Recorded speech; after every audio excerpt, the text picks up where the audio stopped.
Alhamdulillah, segala puji bagi Allah Subhanahu wa Ta'ala yang memberikan kita nikmat Islam iman, yang memberikan kita kenikmatan untuk berada di tempat-tempat semacam ini. Dan di malam ini kita memperingati, kami sekeluarga, bukan memperingati ya nengeri lah, istilahnya nengeri haul dari adik kami, yaitu Sayyid Segaf bin Muhammad bin Salim As-Segaf yang ke-11. Jadi beliau meninggal 11 tahun yang lalu di usia 12 tahun. Jadi di usia 12 tahun beliau meninggal dunia, tepatnya habis lulus SD. Jadi setelah lulus SD minta mondok, ditawarin sama Abi mau mondok di mana, dikasih tahu pondok ini, pondok ini, pondok ini pondok Dalwa, kakak-kakakmu mondoknya di sana, ini pondok ini SD. Nah, tapi di akhir-akhir kelas 6, kelas 5, kelas 6 itu beliaunya ini seringkali diajak Abi keliling-keliling di majelisnya Buya Yahya. Buya masih ngerintis pondok, belum pondok bahkan, masih keliling dari satu desa ke desa, di daerah Tulungagung, Blitar dan sekitarnya itu keliling. Abi termasuk orang yang seringkali ngikuti dakwahnya beliau di daerah ini. Segaf itu seringkali diajak. Seringkali diajak, nanti diketemukan sama Buya, diajak ngobrol, mau pengen apa pengen apa, terus juga di rumah nanti konsultasi sama kita, pengennya gimana Kak, ngaji apa dulu, belajar apa dulu. Kita bilang kalau masih usia kecil itu usia paling enak untuk ngafalin Al-Quran. Nggak ada duanya, istilahnya ngafalin Al-Quran di usia tua, bukan tua rodok tua titik ngaten ae wis beda. Sama kalau ngafalinnya itu di umur-umur kecil.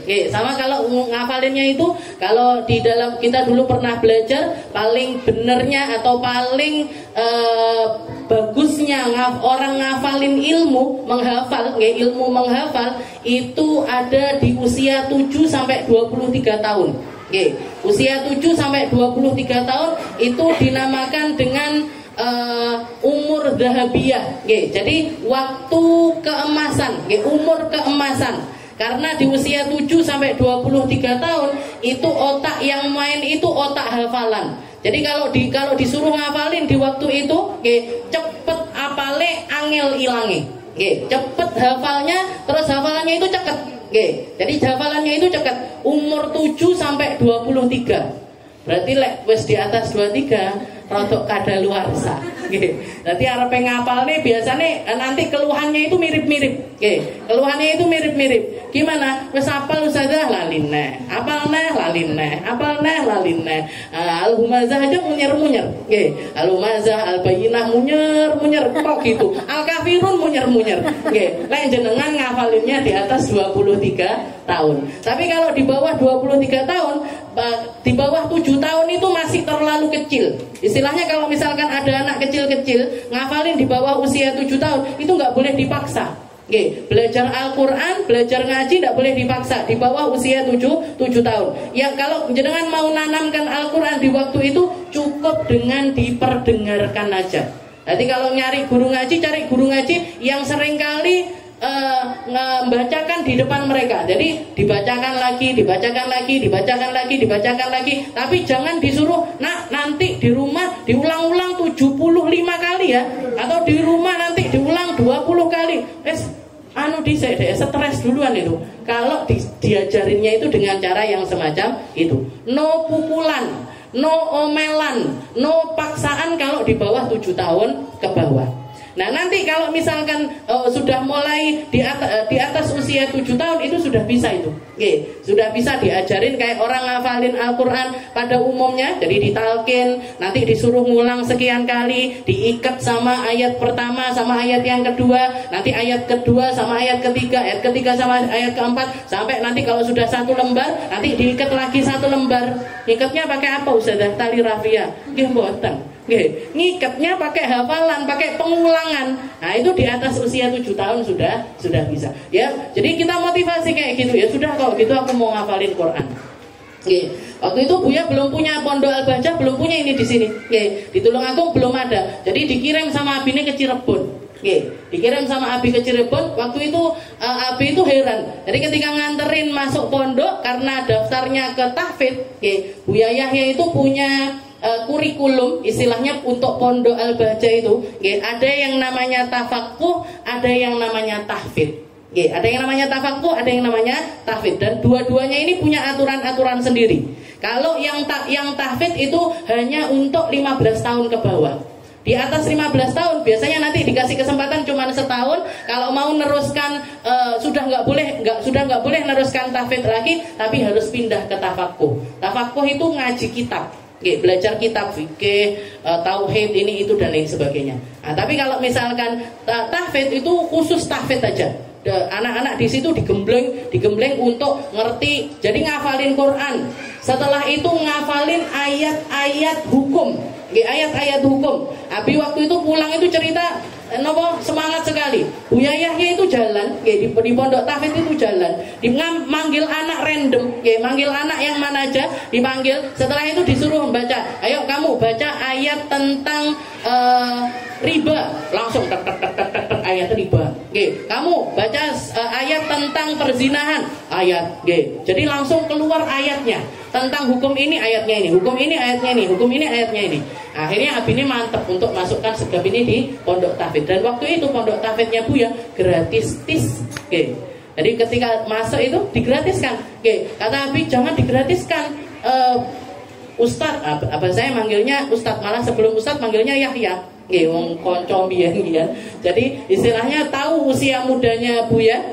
Jadi kata Buya, enggak Beb, ini bukan khusus buat segap, enggak, tapi siapa aja kalau masuk pondok tahfidz itu digratiskan sama Buya. Abah saya cuma keluar uang 125.000. Jadi aduh budal nenggone Cirebon ini bayar sekolahnya itu cuma 125.000. Buat apa? Buat beli susu. Jadi anak tahfidz itu setiap harinya harus minum susu. Nah, ini pengalaman seperti itu. Nah, tapi nggak nyangka kita, cuman bertahan 2 bulan mondok di tempatnya Buya, 2 bulan tok mondok di sana, dikabari meninggal dunia. Jadi meninggalnya di sana, nggak ada siapa-siapa, nggak ada yang nemenin. Bahkan Umi sama Abine masih ada di kereta itu jam 9 malam. Itu kejadiannya 11 tahun yang lalu. 11 tahun yang lalu. 2 minggu setelah saya nikah. Jadi habis saya nikah dapat 2 minggu segap ini meninggal. Jadi ya kayak gitu dunia memang Bu. Jangan mengharapkan enak neng dunia ngimpi. Jangan kalau mau enak urip neng dunia ngimpi aja terus. Berarti tidur terus ya, tidur aja terus. Jadi karena nggak mungkin orang hidup ini ya seneng ya susah, ya seneng ya susah, ya seneng ya susah. Terus seperti itu sampai kapan? Sampai mati. Jadi kita ini hidup untuk mati.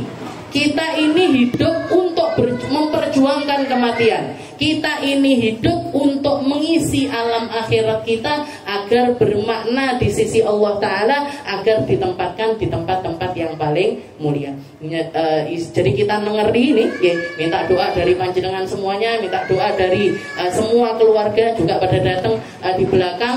Mugi-mugi apa yang istilahnya apa yang terjadi sama segap ini bisa jadi pembelajaran untuk kita, khususnya untuk keluarga, juga untuk semua orang, bahwasanya kematian itu seperti itu. Jadi awake dhewe noto urip, punya anak-anak jenengan noto anakku sing iki arep tak dadekne dokter, anak iki arepe tak dadekne insinyur iki. Sopo sing jamin?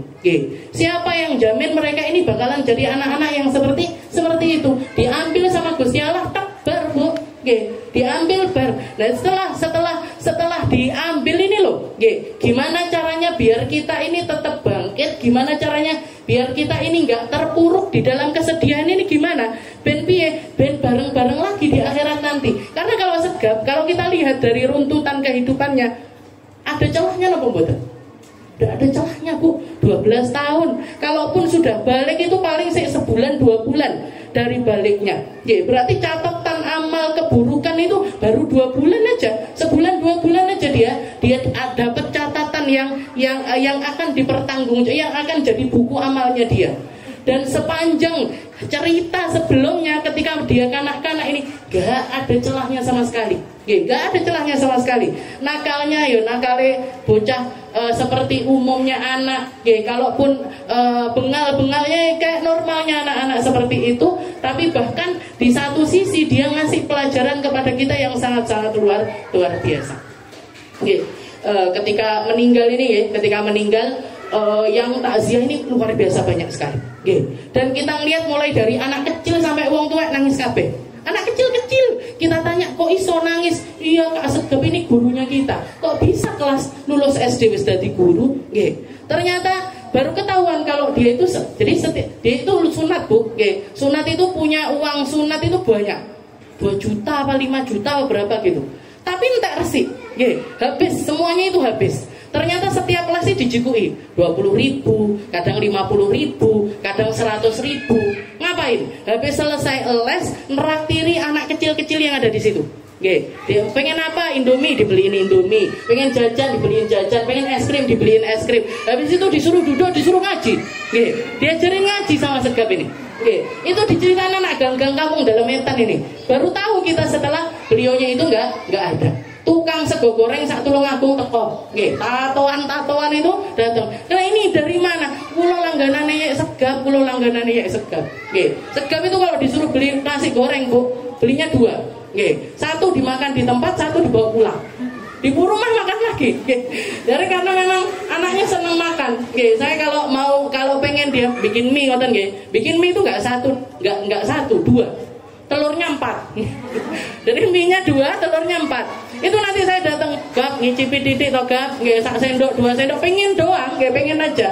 Jangan Kak, jangan ini porsi saya, nggak boleh diganggu gugat. Nanti pian tak bikinin aja. Tapi kakaknya mau jaga toko, iya nanti tak antar ke toko, diantarin ke toko. 1 mie sama telur 1 dibikinin sama dia.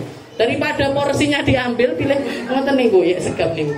Jadi kenangan-kenangan yang ditinggalkan itu indah semuanya. Sama nenek, sama kakak-kakaknya, sama orang tuanya. Katanya Umi, lahiran paling pokoknya hamil sampai lahiran paling gampang itu Segap. Katanya Umi ini masih ada di belakang lenjeran mau nanya. Jadi 9 bulan hamil itu enggak, dan hamilnya itu juga jaraknya kan lama sama adik saya, sama Dija itu kan lama 10 tahun. Nanti Abi itu kalau saya tanya, Bi kenapa kok jejer perempuan, habis itu lama baru dapat laki. Abi ini kita awal ndak milih dua anak wedok. Abi, abah saya itu dari awal nikah itu nggak pengen sama sekali punya anak perempuan, itu nggak punya. Tiba-tiba bedunduk lahir wedok. Yo sak cepet nih, lahir neh wedok neh. Habis itu dapat 3 tahun lahir lagi perempuan. Nggak pengen anak perempuan sama sekali. Dija itu bahkan ketika Umi hamil dipanggilnya Abu Bakar. Harapannya lahir perempuan. Panggilnya Abu Bakar lahir, metu wedok neh. Wedok terus 3 hari. Akhirnya sampai 10 tahun baru dapat anak laki. Itu pun katanya abah saya nadar.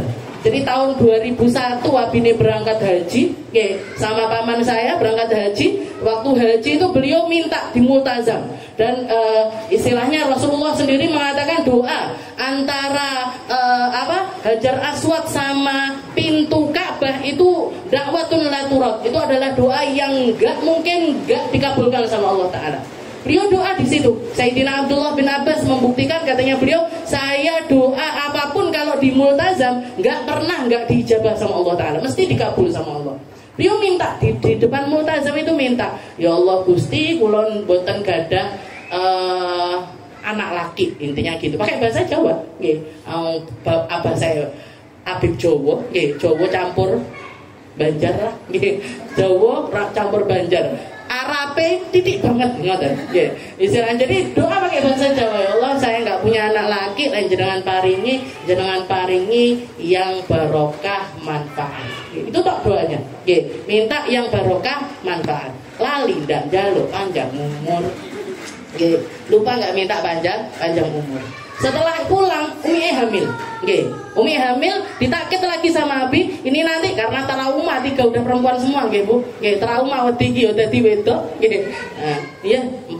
Nah, kan setelah Segap. Jadi 3 perempuan semuanya, jadi Abi ini ditakit lagi. Katanya Abi, ini nadar beliau. Ini kalau sampai lahir laki, akikohnya 10 kambing. Akikoh 10 kambing, Bu. Kalau jatahnya dari Rasulullah 2, Abi bilang ini nanti kalau lahir akikoh 10. Pokoknya wedu 10. Nggih. Lahir laki beneran. Nggih. Lahir laki akikoh ngalah-ngalahi mantu niku. Nggih. Kabeh ditutup sembarang kalir wis pokoknya. Nggih, bahkan sampai saya ingat itu nggih, waktu itu kan saya sudah mondok di Dalwang nggih, sudah mondok di Dalwang. Hadiah sabun niku nggih. Jadi orang lahiran kan biasanya banyak orang ngasih sabun, terus napa multu ngoten-ngoten niku to. Nggih. Niku 5 tahun saya nggak pernah beli sabun. Saking akeh hadiah sabun niku sampai sak gudang. Nggih, sampai segudang itu. Jadi mondok itu dibawa mondok 5 setiap balik pondok. Nanti minta kirimin lagi. Enggak beli. Ini 5 tahun di rumah ini enggak beli sabun sama sekali. Goro-goro lahirnya segap nih. Jadi orang yang istilahnya ngertakne saking senengnya ikut seneng, nggih, abine dapat anak laki itu luar biasa. Nggih. Habis itu Umi hamil lagi. Wedone ya. Jadi gak dinadari ya itu ya wedone. Berarti ya memang jatah laki ini satu, barokah manfaat bener. Nggih. Barokah luar biasa, manfaat luar biasa. Semua jalan hidupnya indah luar biasa. Sekolah istilahnya sekolah dari kecil, sekolah Islam. Nggih. Harapannya ngapalin Al-Qur'an, masuk SMP mondok, nggih, pondok meninggal di pondok. Jangan bayangkan Buya Yahya itu sampai ketika takziah 40 hari itu beliau nangis sambil bilang, "Beb, kok anaknya jenengan yang meninggal di pondok saya, kok anaknya jenengan?"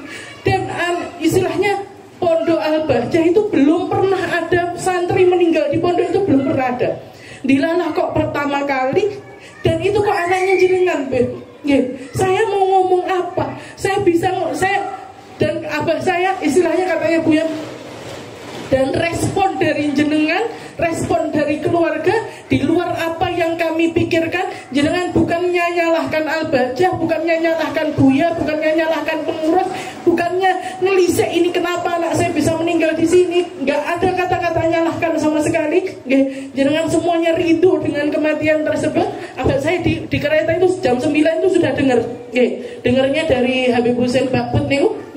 Beliau nelpon abah saya sambil bilang, "Beb, surga, celengan Beb, celengan."